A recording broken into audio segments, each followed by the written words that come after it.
एक कौवा रोज भगवान से शिकायत करता था, मुझे ही इतना साधारण क्यों बनाया, न मेरी आवाज अच्छी न मेरा रंग सुंदर। लेकिन एक दिन उसे ऐसा सच पता चला जिसने उसकी पूरी जिंदगी बदल दी। एक घने जंगल में एक कौवा रहता था। हर सुबह वह आसमान की ओर देखकर सिर्फ एक ही बात कहता, भगवान आपने मेरे साथ ऐसा क्यों किया, मुझे काला रंग क्यों दिया, ऐसी कर्कश आवाज क्यों दी, काश मैं भी किसी सुंदर पक्षी की तरह पैदा होता। एक दिन उड़ते उड़ते उसकी नजर एक हंस पर पड़ी। सफेद चमकदार पंख, शांत और आकर्षक व्यक्तित्व। कौवे ने सोचा यही दुनिया का सबसे भाग्यशाली पक्षी होगा।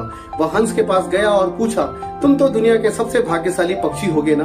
हंस हल्का सा मुस्कुराया, बोला, मैं भी पहले ऐसा ही सोचता था, लेकिन जब मैंने तोते को देखा तो लगा कि असली भाग्य तो उसके पास है।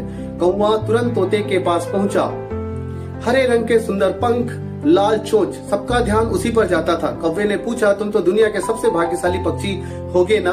तोते ने सिर हिलाया और कहा, नहीं दोस्त, मैं मोर को देखकर सोचता था कि असली भाग्यशाली तो वही है। उसकी खूबसूरती के सामने हम सब फीके हैं। अब कौवा मोर की तलाश में निकल पड़ा।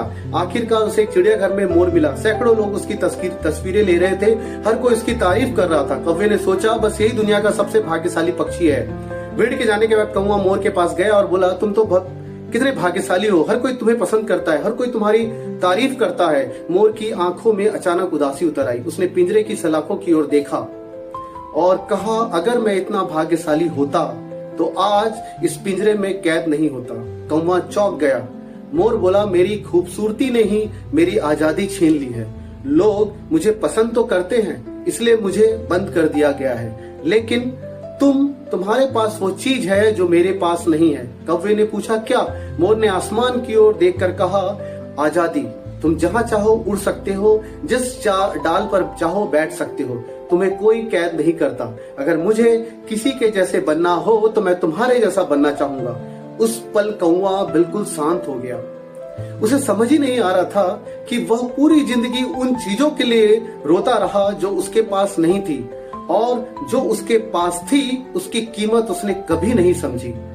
दोस्तों, आज इंसान भी यही गलती कर रहा है। वह दूसरों की चमक देखता है लेकिन उसके संघर्ष, दूसरों की सफलता देखता है लेकिन अपनी ताकत भूल जाता है।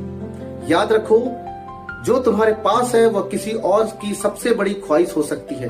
इसलिए किसी से भी अपनी तुलना मत करो, क्योंकि तुलना किसी की खुशी नहीं, कृतज्ञता छीन लेती है। और जिस दिन तुम अपनी कीमत पहचान लोगे, उसी दिन तुम्हारी जिंदगी बदलना शुरू हो जाएगी। भगवान ने तुम्हें किसी से कम नहीं बनाया, बस तुम्हें अभी तक अपनी ताकत का एहसास नहीं हुआ है।